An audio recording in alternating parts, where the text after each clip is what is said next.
Bienvenue sur le podcast Impulse ton leadership, le podcast pour toutes les entrepreneuses qui ont de l'ambition forte, puissante et qui veulent développer leur leadership, leur mindset, leur stratégie business pour continuer à rayonner avec leur business.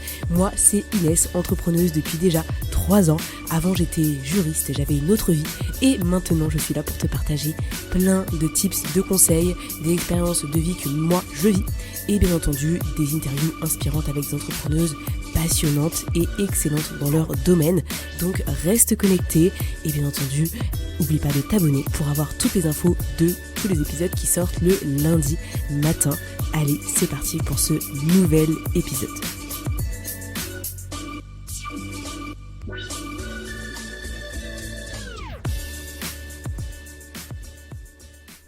Bienvenue dans ce nouvel épisode du podcast Impulse ton leadership. Et cette semaine, j'ai l'honneur d'accueillir Aude Georgelin que j'ai rencontrée dans mes débuts business. Elle aussi, elle démarrait et on a vraiment eu un coup de cœur. Clairement, c'est une personne exceptionnelle qui travaille, elle, sur l'aspect beaucoup plus infopreneuriat. Elle aide en fait beaucoup d'entrepreneurs, hommes, femmes, vraiment toute personne à justement s'organiser de la meilleure des manières, optimiser les process, avoir un business qui soit cohérent, d'accord, avec une bonne structure. Elle est pro de Notion, elle est à fond en plus en ce moment dans les IA sur YouTube aussi, tu verras, c'est assez intéressant. Et elle nous partage vraiment dans cet épisode son quotidien d'entrepreneuse, sa capacité à avoir le mindset qu'elle a aujourd'hui, tout ce qu'elle fait pour avancer dans son entrepreneuriat et ne pas se limiter tout le temps et vraiment être plutôt dans un esprit de croissance et de développement et tous ces beaux projets qu'elle met en place. Tu vas voir, c'est une pépite à écouter. Je t'invite aussi à suivre Aude sur ses réseaux, je les mettrai d'accord en description de cet épisode. Mais avant ça, écoute ce qu'elle a à te dire parce que je pense que tu vas pouvoir appliquer pas mal de choses dans ta vie et je t'invite bien vraiment à suivre tout son travail. Allez, je te laisse avec notre interview ensemble. Cette semaine, on retrouve Aude Georgelin avec qui j'ai eu le plaisir de bosser il y a déjà quelques temps.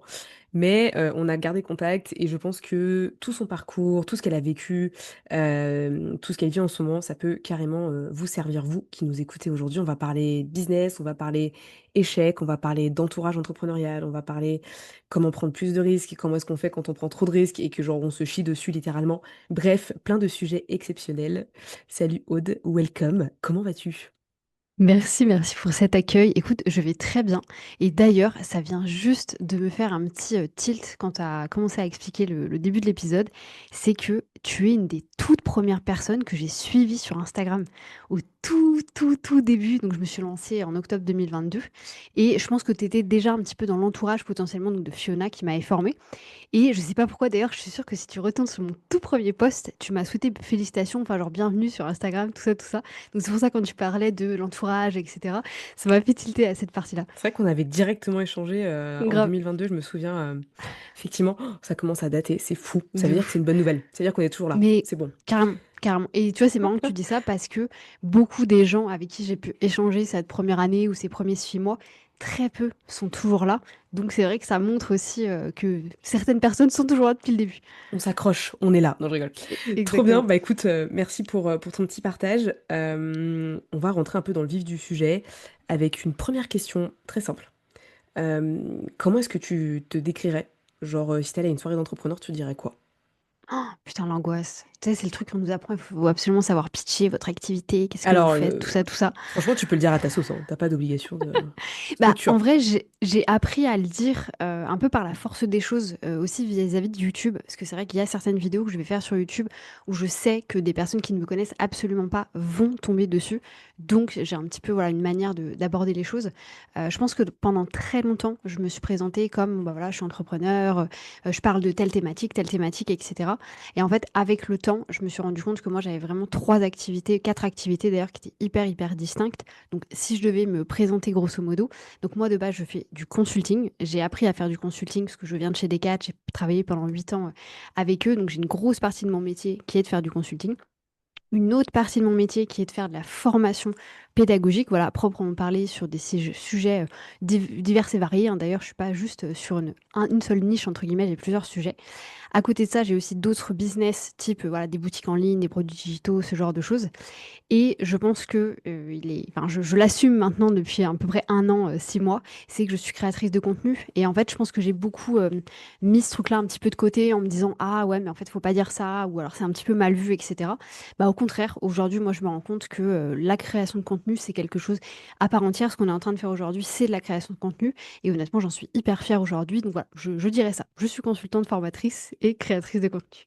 Trop bien. Et merci d'assumer tout ça d'ailleurs, parce que c'est important quand tu as différentes casquettes, c'est tout à fait ok. Et en fait, plus tu l'affirmes, plus tu l'assumes, bah, plus tu l'incarnes. Donc franchement, c'est Complètement.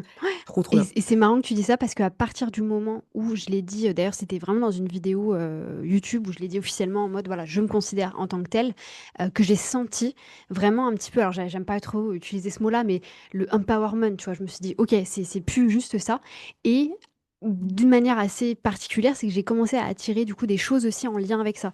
C'est-à-dire qu'il y a des choses différentes qui sont passées sur la chaîne YouTube. Je me suis fait approcher par une agence pour devenir du coup talent.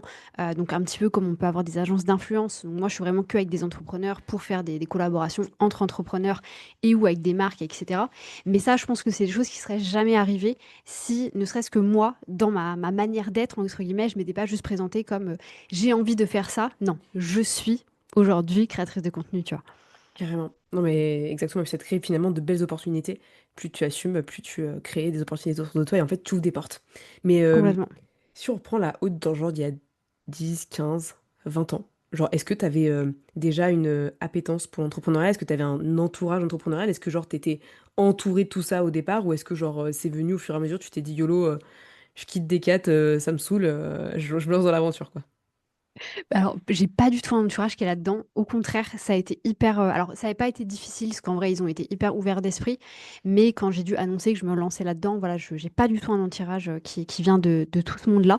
Moi, j'ai vraiment des parents très, littéraires, scientifiques, on fait un bac S, on fait des études, on va à la fac. Voilà, c'était assez, c'était un parcours assez classique que je n'ai pas eu parce que du coup, bon, j'ai redoublé, j'ai été, dans un bac qui était, à l'époque, STMG, c'était un peu mal vu, tu vois. On disait, ah putain, tu vas pas en général, tu vois, en STMG, c'est un peu la honte. Je l'ai même caché à mon père, là, en première. Ma mère voulait pas que je lui dise parce que il allait être là, quoi, ma fille ne fait pas S ou ma fille ne fait pas ES, etc. Donc voilà, il y avait un petit peu ce côté-là aussi de il faut faire des grandes études. Et au final, je suis quand même partie en école de commerce. Donc j'avais quand même cette appétence à vouloir faire du commerce. Après, je pense que ça s'est joué parce que officiellement, enfin oui, officiellement, mon premier job, je servais des hot dogs chez Ikea. En fait, j'ai eu une année à moitié de césure où j'ai arrêté un BTS que j'avais commencé, que j'aimais pas du tout.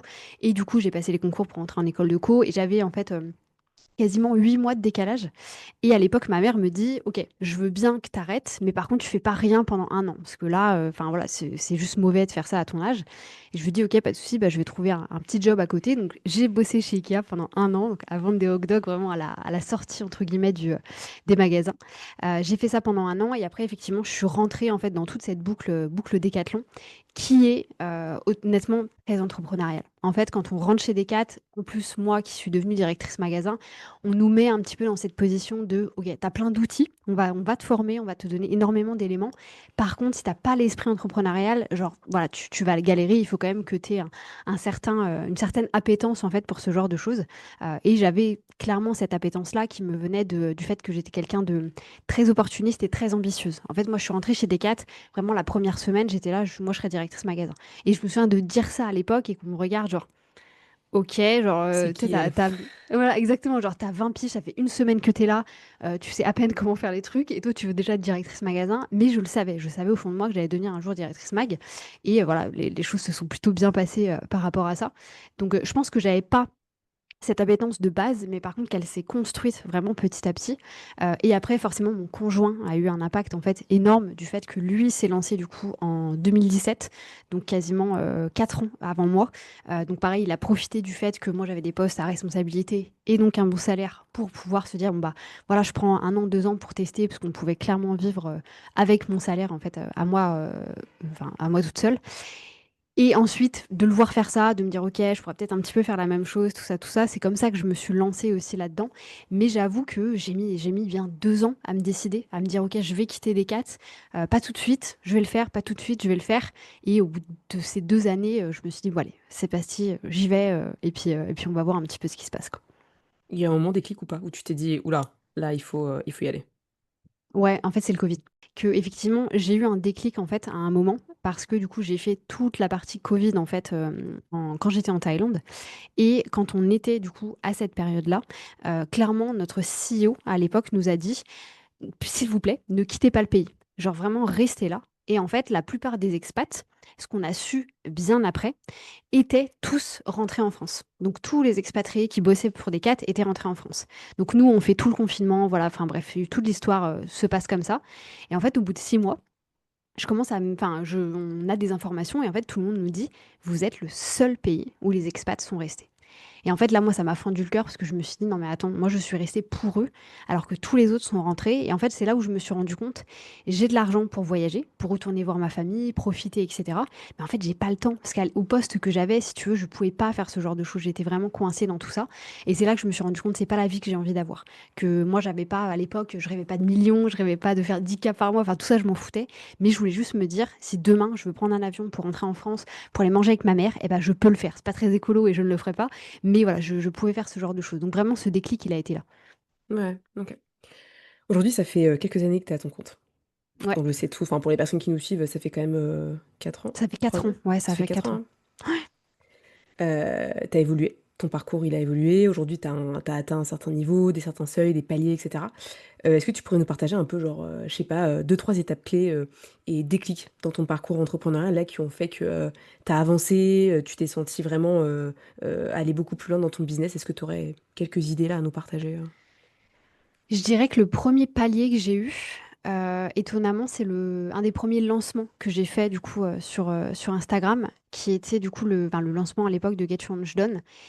Et en fait, c'est vrai que moi, quand j'ai commencé l'entrepreneuriat, alors et d'ailleurs, ça pourrait être ça, mon vrai premier palier, c'est que vu que j'ai vu mon conjoint le faire, en fait, je savais que ça fonctionnait. Je savais que c'était possible. Et du coup, contrairement à beaucoup d'entrepreneurs qui aujourd'hui se lancent et qui ont toujours ce doute un peu dans leur tête de se dire: «Est-ce que c'est possible? Est-ce que tous les gens que je regarde sont pas en train de me mentir et qu'en fait, c'est absolument pas possible et je pourrais jamais réussir à le faire?» Bah, en fait, moi, j'ai vu quelqu'un évoluer, le faire vraiment de zéro. Donc je suis pas du tout partie avec cette croyance limitante de: «Je suis pas sûre que je vais y arriver». Donc ça, franchement, premier déclic, qui clairement a eu un impact de dingue. Le 2e déclic, donc effectivement avec le lancement de Get Your Lunch Done, où je me suis rendu compte que je pouvais faire des lancements et faire 10 000 € par mois, parce que j'ai fait 10 000 € par mois pour la toute première fois. J'avais 300 abonnés. J'avais 300 abonnés. Et en fait, ça, aujourd'hui, encore plus, parce qu'on a cette grosse culture de il faut avoir beaucoup de gens qui nous suivent, il faut avoir énormément de gens qui nous soutiennent pour faire un gros chiffre d'affaires. Alors oui, c'est clair que ça aide, mais c'est pas 100% obligé en fait de passer par cette étape-là. Et c'est vrai qu'à ces moments-là, je pense que dans les deux cas, je me suis vraiment sentie pas invincible, mais tu vois, inarrêtable. Parce que je me disais: «Putain, mais si je suis capable de faire ça, genre qu'est-ce que je pourrais faire si j'avais encore plus d'outils, encore plus de connaissances, encore plus de confiance en moi?» et cetera. Donc vraiment ces 2 paliers-là ont été hyper importants. Et je dirais le dernier palier, pour n'en citer que 3, c'est vraiment mon lancement sur YouTube. En fait, le lancement sur YouTube, il a tout changé pour moi.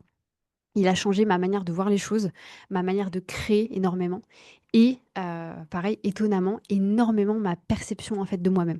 Je suis quelqu'un qui a, j'ai pas de blessure de l'abandon ou quoi que ce soit, mais j'ai toujours eu ce truc de j'ai besoin que les autres soient fiers de moi. J'ai besoin qu'on me dise: «Voilà, je t'aime, tu la meilleure», machin, ce genre de choses. Et en fait, j'ai toujours été entourée de gens qui n'étaient pas comme ça. Du coup, c'était hyper, hyper dur et j'étais très dans le: «Bah si, en fait, moi j'ai besoin que tu me dises ce genre de choses». Mais voilà, après, c'est mes besoins et en fait, on peut pas changer les gens non plus en face de nous, vis-à-vis de ça. Et en fait, quand je me suis lancée sur YouTube, je pense qu'une grosse partie de moi l'a fait pour moi et pour mon estime de moi-même. Et je pense que ça peut être un peu à double tranchant. C'est-à-dire que soit ça va dans le bon sens du terme et que bah, tout se passe bien, soit bah, pour certains, et j'en ai vu un plein qui du coup se retrouvent à beaucoup se comparer, avoir des problèmes aussi de dysmorphophobie, physique, se voient d'une manière différente et cetera, ce genre de choses. Et en fait, moi, c'est un truc qui m'a énormément servi et clairement, pour rien au monde, aujourd'hui, je repartirai en arrière par rapport à ça. Alors, ça m'a servi au niveau de ma carrière entrepreneuriale, si tu veux, mais même moi, au niveau de mon mindset et du coup, la manière dont je me perçois, ça n'a rien à voir, justement vis-à-vis de YouTube, quoi. Mmh. Je comprends et carrément merci pour ce partage. Mais justement, qu'est-ce qui fait qu'aujourd'hui, je posais une question vraiment challengeante, pas obligée d'y répondre. Selon toi, aujourd'hui, qu'est-ce qui fait que les gens te suivent et qui te consomment et qui, sont dans ton contenu, ils prennent tes formations, ils prennent ton consulting? Je pense qu'il y a 2 choses. La première, c'est le fait que je sois très authentique. J'ai toujours eu à cœur de faire du contenu qui était très, enfin, très brut, tu vois? C'est alors même si j'ai une monteuse vidéo qui fait, mes montages et cetera, ça a jamais été des montages de malade, ça a toujours été hyper simple parce que aussi mon but a toujours été de montrer, en fait, qu'on n'est pas obligé de faire compliqué pour que ça fonctionne. C'est-à-dire que tu as un bon micro, tu as la caméra de ton ordinateur, tu as Zoom sur ton ordi, tu as un accès à Canva, tu peux faire ce que je suis en train de faire. J'avais envie de montrer que tu as pas besoin d'avoir tout, en fait, pour, d'avoir, voilà, le meilleur matos et de dépenser des fortunes, en fait, pour atteindre un certain, palier de chiffre d'affaires. Donc je pense qu'il y a cette image aussi que je renvoie. Encore une fois, bah, du coup, de l'image que mon conjoint m'avait envoyée à l'époque, c'est possible. En fait, je vois Aude, elle le fait, voilà, dans sa chambre entre guillemets, donc ce n'est plus ma chambre aujourd'hui, c'est mon bureau, mais il y a quand même un lit. Mais j'ai commencé dans ma chambre à faire des vidéos où j'avais un petit micro que j'avais payé une centaine d'euros et c'est comme ça en fait que tout a commencé. Donc je pense que ce côté, vraiment authenticité, aussi du fait que je partage tout. J'ai toujours depuis le début énormément partagé mes galères et ça je pense que c'est un truc qui plaît aussi parce que du coup il y a pas ce côté de: «Ah elle est arrivée à ce stade-là», c'est plus on y est allé ensemble en fait. On a fait un petit peu les étapes, de cette manière-là. Et je dirais une dernière raison et ça vraiment je le pique à 100 à Decathlon, c'est que, donc le slogan un peu interne de Decat, en vrai on n'en parle pas énormément, enfin voilà, c'est pas trop divulgué, au niveau des clients et cetera, mais au niveau de Decathlon, un des slogans qu'on avait, c'était le fait que le sport soit accessible au plus grand nombre. Et c'est pour ça que chez Decat, il y a ce qu'on appelle des produits bleus ou des produits les premiers prix où tu as une paire de chaussures qui coûte moins de 10 euros. Et en fait, on avait ça sur tous les sports, absolument tous les sports, pas pour permettre aux familles qui étaient, entre gros guillemets, les plus démunies et qui avaient pas, tu vois, qui avaient 3 enfants, mais il fallait payer des trucs de sport à tout le monde, bah, ils pouvaient en fait se le permettre de faire ça avec des 4. Et c'est un petit peu la même logique que j'ai avec mes prix aujourd'hui. Parce que j'ai beaucoup de gens qui viennent me voir en me disant, mais Aude, comment tu fais pour gagner ta vie avec les prix que tu proposes? Et en fait, moi, je sais que c'est quelque chose, je suis vachement alignée avec ça. Mais justement, parce que j'ai ce concept aussi j'ai pas envie que ce soit inatteignable pour les gens. Et moi, je sais que j'ai commencé avec des petits produits, avec des gens qui étaient autour de moi, avec mon entourage aussi. Et j'ai envie ouais, de permettre au plus grand nombre, encore une fois, d'avoir accès à l'information auquel moi, j'ai pu avoir accès également. Mmh. Trop intéressant. Comment est-ce que tu fais pour justement, cultiver cette posture que tu as aujourd'hui et ce mindset, ce leadership que tu as développé là? Est-ce que tu as des choses que tu mets en place toi de ton côté? Je pense que je suis, déjà, j'échange énormément avec les gens. Parce que tu vois, tout ce que je te dis aujourd'hui, c'est des conversations que j'ai eues avec des personnes. Pareil, tous les feedbacks que je peux avoir du fait, tu es très authentique, tu partages des galères. C'est aussi des gens, voilà, qui sont venus me dire ce genre de choses également. Donc je pense qu'il y a ce côté de, comment dire, de leadership qui ressort aussi par rapport à ça. Le fait que, voilà, je sois tout le temps avec les personnes avec qui je peux échanger et en vrai, je sais pas, je pense que en fait, je suis quelqu'un, si tu veux, de très une fois que c'est acquis. C'est-à-dire qu'aujourd'hui, j'ai une estime de moi qui est extrêmement forte, hein, je vais pas le cacher, j'ai un gros amour personnel pour moi-même Trop et bien. en fait, je sais que c'est un truc qui est hyper, hyper ancré aujourd'hui et que même si, bah, parfois, il y a des moments où ça va pas, comme pour tout le monde, bah, j'ai toujours ce truc de me dire: «OK, mais en fait, ça ira mieux demain». Tu vois ce que je veux dire? Ça ira mieux, voilà, tu as été dans une position comme celle-ci, mais tu sais que tu peux revenir, entre guillemets, à ce stade-là. Donc je pense que ça se cultive, en fait, ouais, de différentes manières. Après le fait aussi que je sois quelqu'un d'extrêmement discipliné, que ce soit dans ma vie pro comme dans ma vie perso, j'ai ce côté qui est, tu vois, ça c'est un truc qu'on m'avait dit à Decat, je me souviens il y a très longtemps, pareil, c'est un truc qui m'a marqué. J'avais fait une remarque à du coup, j'étais à l'époque responsable, et j'avais fait une remarque à des gens qui étaient au même niveau que moi, mais parce que j'avais juste un tout petit grade au-dessus d'eux et du coup, je m'étais permis de leur dire un truc et en fait, la nana au-dessus de moi était venue me dire, elle m'avait dit: «Bah, je comprends, tu as complètement raison. Par contre, toi, tu pas parfaite sur ce truc-là non plus. Donc quand tu veux faire des remarques aux gens, faut que toi, tu sois un exemple, en fait, en premier. Et je pense que ce truc-là m'a énormément marqué déjà parce qu'il m'a extrêmement, extrêmement vexée à l'époque et que je me suis dit: «OK, donc à partir de maintenant, je ne ferai plus jamais aucune remarque à quelqu'un si moi derrière je suis pas parfaite».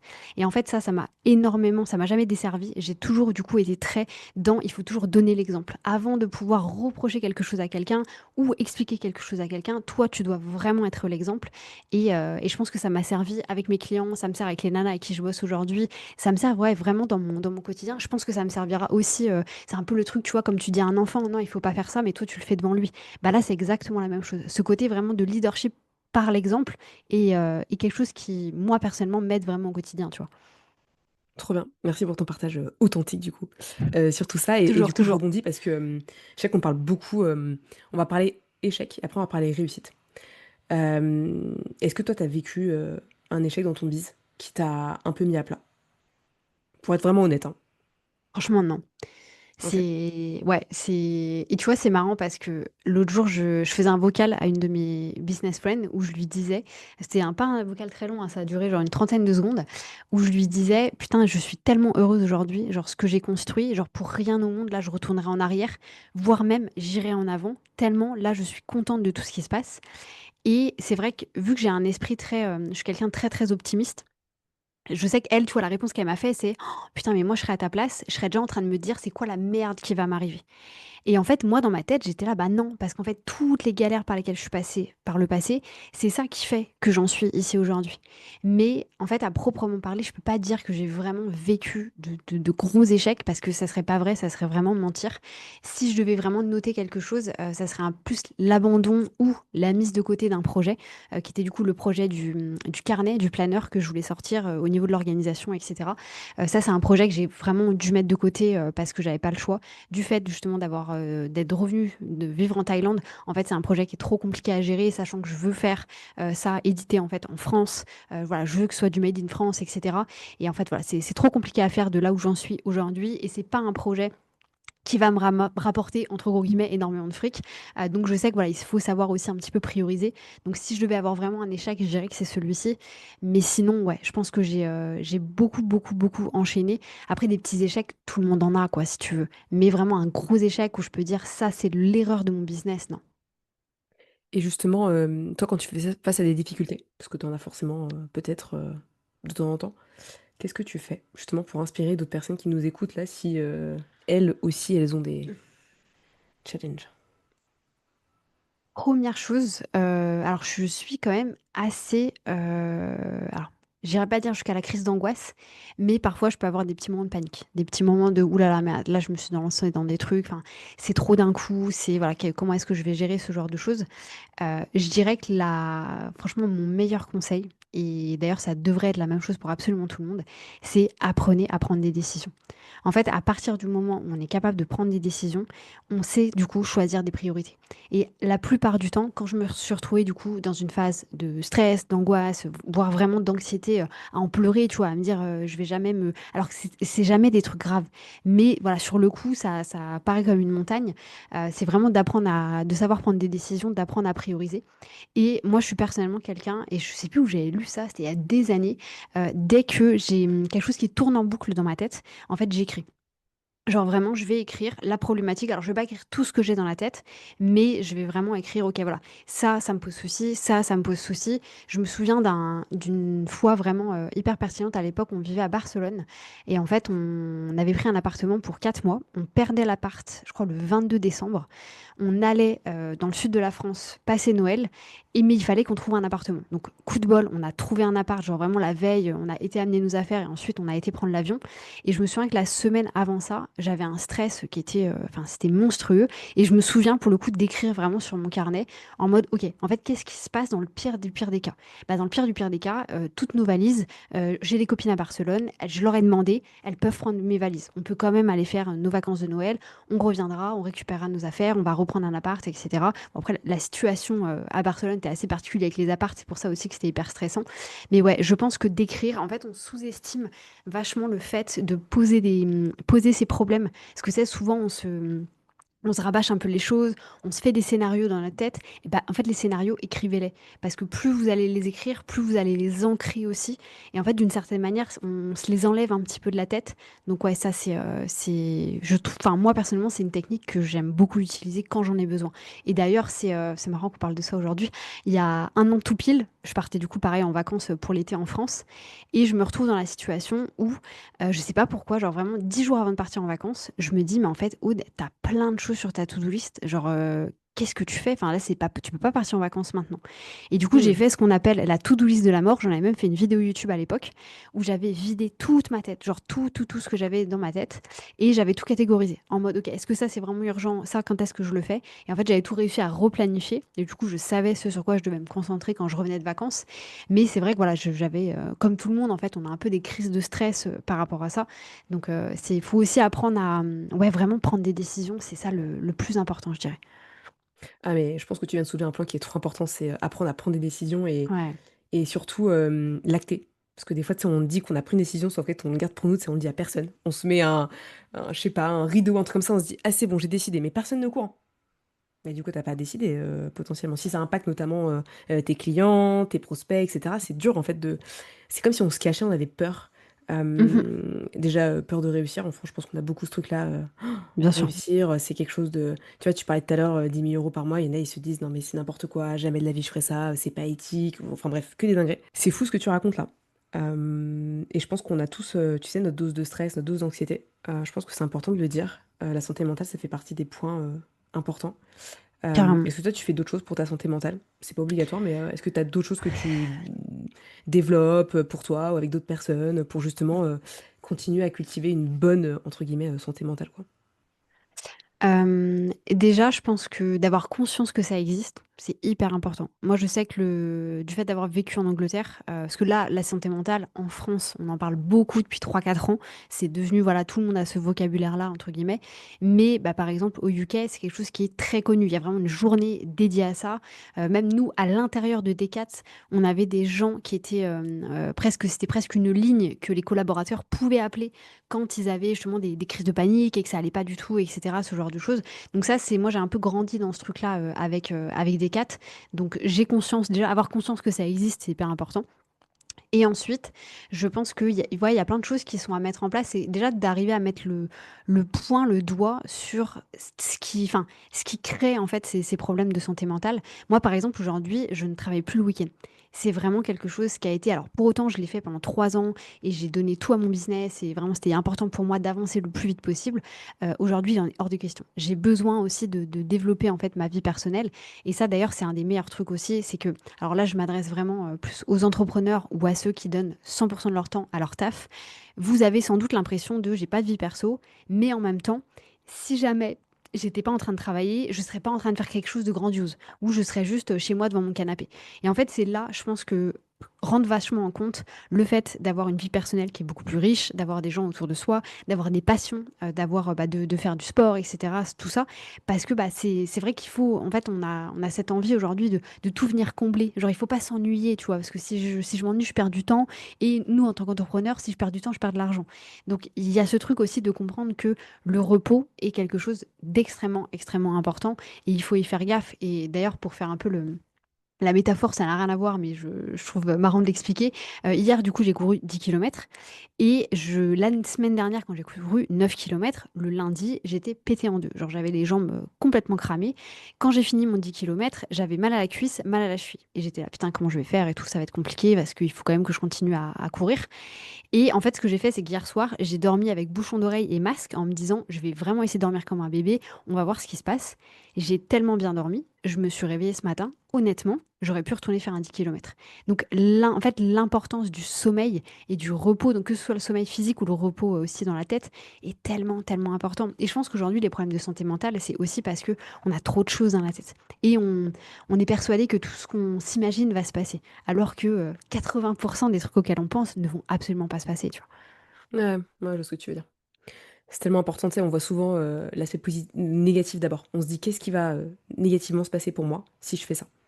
vois. Au lieu de se dire, bah, en fait, justement, ce que tu dis au début, genre, bah, en fait, ça fonctionne. Ça peut fonctionner. Ouais, C'est à moi de me sortir les doigts pour que ça fonctionne. carrément. Et si ça fonctionne pas, Et comme tu je disais, bouge. le truc de l'échec, c'est qu'en fait, on s'auto-sabote tellement vite que si tu sais, si inconsciemment au fond de toi, tu te dis, mais en fait, ça va pas marcher. Genre, de toute façon, ça va pas marcher. Tu t'y mettras pas toute ton âme. Il y a des choses, du coup, que tu vas pas faire en te disant, bah, de toute façon, ça va pas marcher. Ou si Ouais, ça pourquoi est-ce que marche, je bah, en fait, m'embête à ça le va me faire faire? flipper. Ouais, voilà, Mm. exactement. Parce que tu te dis, bah, je vais pas investir. Et ça, moi, je le vois tous les jours avec mes clients. Des gens qui me disent, mais en fait, Aude, pourquoi est-ce que j'irais investir mon temps? Ça a pas marché la dernière fois, ça remarchera pas cette fois-ci.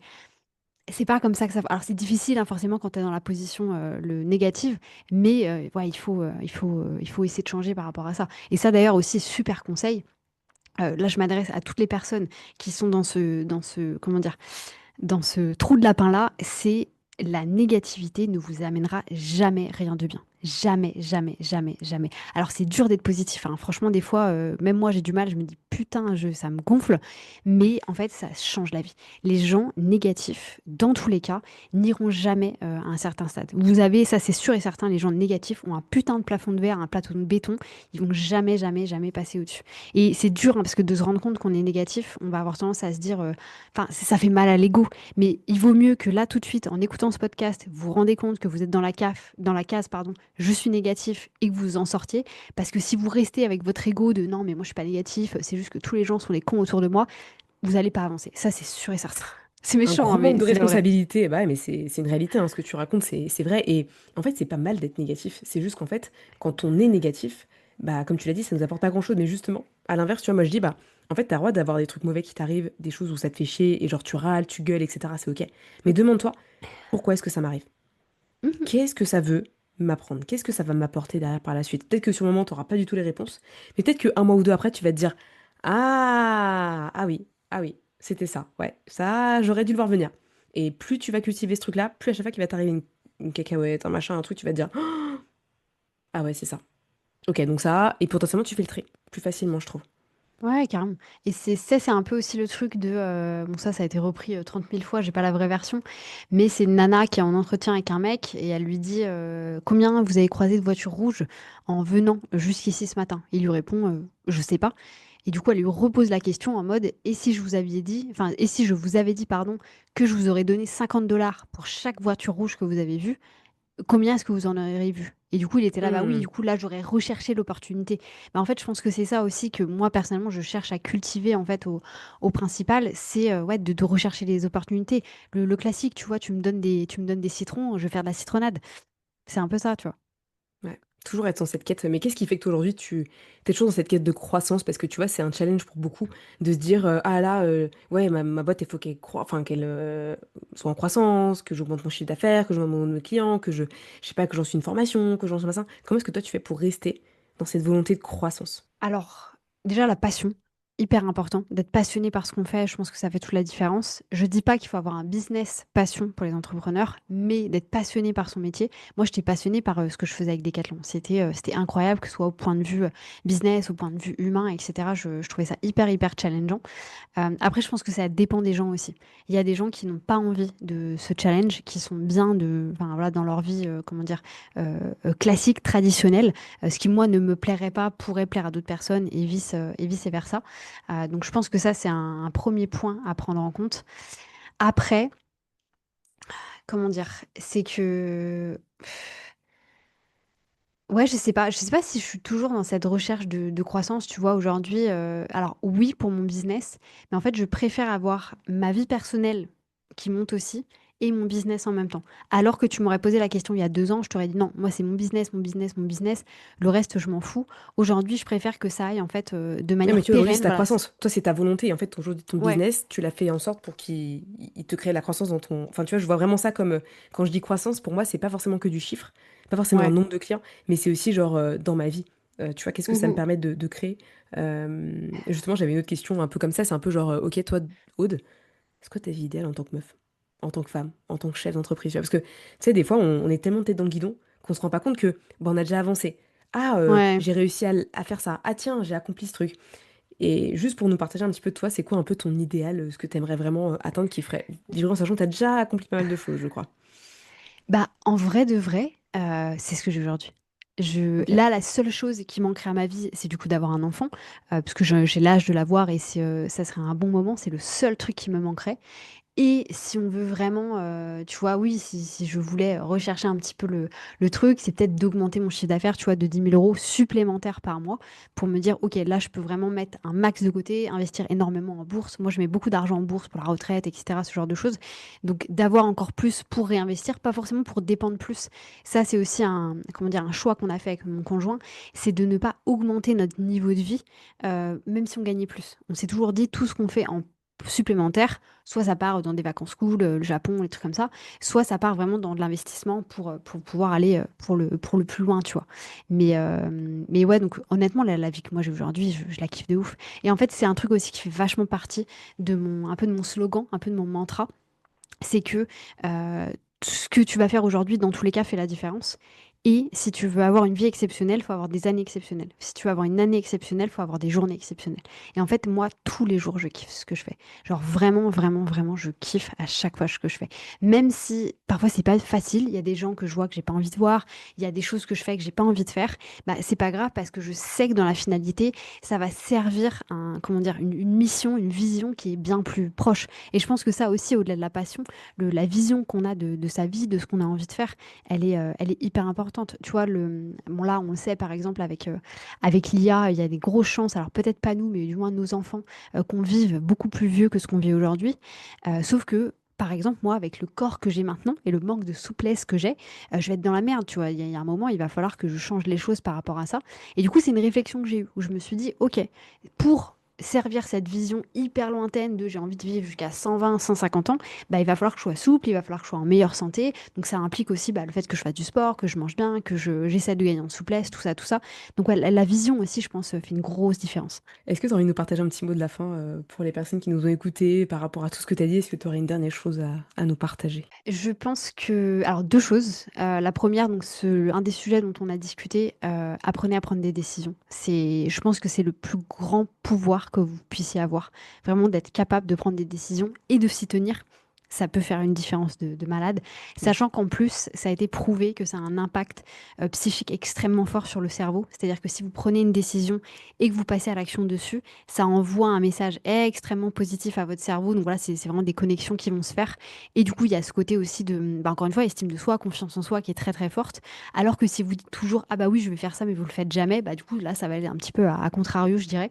Donc ça, première chose. Et deuxième chose, essayez le plus possible de bien choisir votre entourage. Je pense que l'entourage a un impact incroyable, en particulier le conjoint, la personne vraiment qui partage votre vie au quotidien, parce que comme nous, entrepreneurs, le conjoint a un gros impact. C'est-à-dire que la personne voilà, qui est là au quotidien, bah, voilà, il y a un petit peu des blagues, tu vois, sur les mecs qui sont, leurs nanas font du e-commerce et ils sont là, bon, bah maintenant, moi j'ai un deuxième taf, genre le week-end, je me retrouve à être salarié pour ma femme pour pouvoir empaqueter des bijoux, des trucs comme ça, donc salarié pas payé, bien entendu.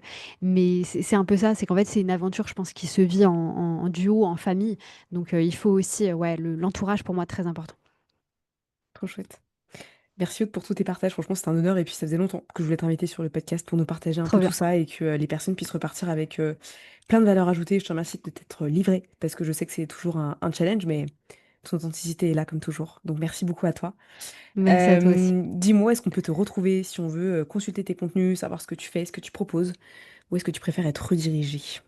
Trop bien. Dans tous les cas, moi, c'est très facile. C'est aussi pour ça que je l'ai fait. Tout est à mon nom. Donc, si vous tapez Aude Georgelin, vous trouverez l'Instagram, vous trouverez la chaîne YouTube, vous trouverez le podcast. Vraiment, tout a été fait pour que ce soit hyper facile. Donc, Aude Georgelin et vous aurez tout. Trop bien. Je mettrai ça en barre de description dans tous les cas. Top. Merci Aude, merci à toutes les personnes qui nous ont écoutés. N'hésitez pas à partager l'épisode, à nous en parler si vous l'avez écouté, nous donner un peu vos feedbacks, vos ressentis, avec quoi est-ce que vous repartez de Carrément. ces bels échanges. On lâche rien, on se revoit dans 5 ans, dans 2 ans, Carrément. Pour toujours faire au la même suite. endroit. On fait ça. Merci à toi Merci encore à une toi. fois. Merci à toi d'avoir écouté le podcast Impulse ton leadership. Je suis ravie que tu aies pu écouter jusque-là.